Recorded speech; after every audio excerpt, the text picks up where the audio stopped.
እዚህ ጋር የምትመለከቷቸውን በሙሉ እዚህ ጋር የዘረዘርኩላችሁ እንደዚሁም እዚህ ጋር በተለያየ ነገር ማስቀምጥላችሁ እነዚህ ቴክስት ቱ ኢሜጅ የተቀየሩ የኤአይ ኢሜጆች ናቸው። ብዙ ጊዜ ኤአይ ኢሜጆችን በመጠቀም ዩቲዩብ ላይ የምንሰራቸው የናሬሽን ቪዲዮ ወይም ደግሞ የትረካ ቪዲዮዎች በጣም ብዙ ሺህ ቪዎች ይታያሉ። ዛሬ በዚህ ቪዲዮ ማሳያችሁ ቴክስታችን እንዴት ወደ እነዚህ አይነት ኢሜጅ መቀየር እንደምንችል እና ያለምንም ሊሚቴሽን በቀን የፈለግነውን ያክል እንዴት ዳውንሎድ እንደምናደርግ ነው ማሳያችሁ።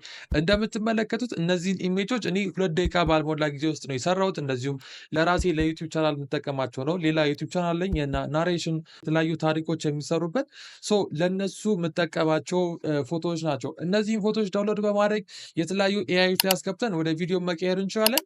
ካልሆነም ደግሞ ካፕከት ላይ ብቻ ቪዲዮ እንዲመስሉልን ዙም ኢን ዙም አውት እያደረግን ቪዲዮ እንሰራባቸዋለን። ዛሬ በዚህ ቪዲዮ ሙሉን ነው ማሳያችሁ። ከኛ የሚጠበቀው የእጅ ስልክና ኢንተርኔት ብቻ ካለን እንደነዚህ አይነት ኢሜጆችን ጀነሬት ማድረግ እንችላለን ማለት ነው።